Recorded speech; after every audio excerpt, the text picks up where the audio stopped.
శ్రీమాత్రే నమః. అందరికీ నమస్తే అండి. Welcome back to Lakshmi home maker double nine ఛానల్కి స్వాగతం అండి. చాలా సంపూర్ణంగా అమ్మవారి పూజ అయితే చేసుకున్నానండి. వరలక్ష్మి వ్రతం పూజ అంతా అయిపోయిందండి. నిన్న మార్నింగ్ మళ్ళీ ఇచ్చాను, శనివారం కదా, అమ్మవారికి ఉద్వాసన అయితే చెప్పుకున్నానండి.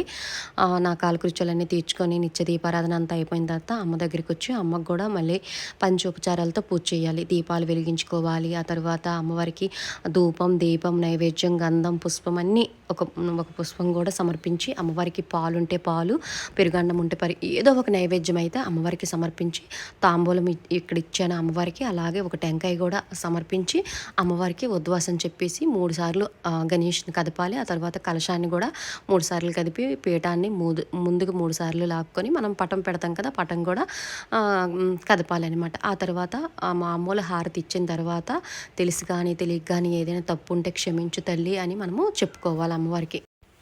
చెప్పేసుకున్న తర్వాత అమ్మవారికి మాత్రం తప్పకుండా ఎర్రనీళ్ళతో దిష్టి అయితే తీసుకోవాలండి. ఎర్రనీళ్ళతో దిష్టి అయితే తీసుకున్నాను. ఆ నీళ్ళు అనేది మనము ఎవరు తొక్కని చోట్ల వేసేయాలన్నమాట. నేనైతే మొక్కలకి వేసేసాను.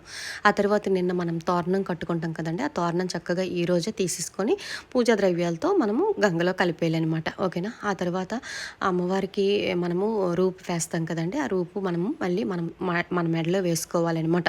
ఒక రోజంతా మనము వేసుకొని ఆ తర్వాత మళ్ళీ మనము తాలిబొట్టుకి మనకి సూత్రాలు ఉంటాయి కదండి, అక్కడైనా పెట్టుకోవచ్చు, లేదంటే దాచిపెట్టుకోవచ్చు అనమాట. ఆ తర్వాత కొబ్బరికాయ, అలాగే కలశంలో ఉండే కొబ్బరికాయ, అలా బ్లౌజ్ పీస్ అనేది నేనైతే గుమ్మానికి కట్టుకుంటున్నానండి. మీరైతే నైవేద్యం ఏదైనా స్వీట్ ఏదైనా చేసుకోవచ్చు. ఆ తర్వాత ఇందులో ఉన్న వాటర్ అనేది చాలా పవిత్రమైన వాటర్ అనమాట. ఎందుకంటే ఎన్నో మంత్రాలతో ఆవాహయం చేసి అమ్మవారికి ఈ కలశంలోనికి ఆవాహయం చేసి పూజ చేస్తాం కాబట్టి ఈ వాటర్ చాలా పవిత్రమైన వాటర్ కాబట్టి ఇల్లంతా మనము ఒక మామిడాకుతో ఇలా నేను వీడియోలో చూపించిన విధంగా ఇలా చిలకరించాలన్నమాట. ఇల్లు అనేది శుద్ధ అయిపోద్ది అనమాట.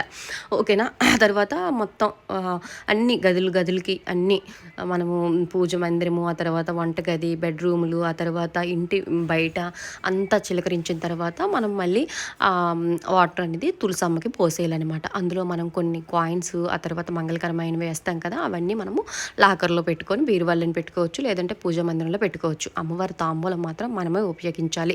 అక్కడుండే గాజులు, అక్కడుండే బ్లౌజ్ పీస్, శారీ అన్నీ మనమే కట్టుకోవాలన్నమాట. ఆ తర్వాత ఇక్కడ మనము అమ్మవారికి ఎంతో ఎవరి శక్తి కొలది వాళ్ళు అమౌంట్ పెడతారు కదండి, అది వేస్ట్ ఖర్చులు పెట్టకుండా మీరు మళ్ళీ సంవత్సరం మళ్ళీ అమ్మకి ఏదైనా శారీ కానీ అమ్మకి లేదంటే ఏదైనా వస్తువు కొన్నప్పుడు అది ఉపయోగించండి. ఓకేనా.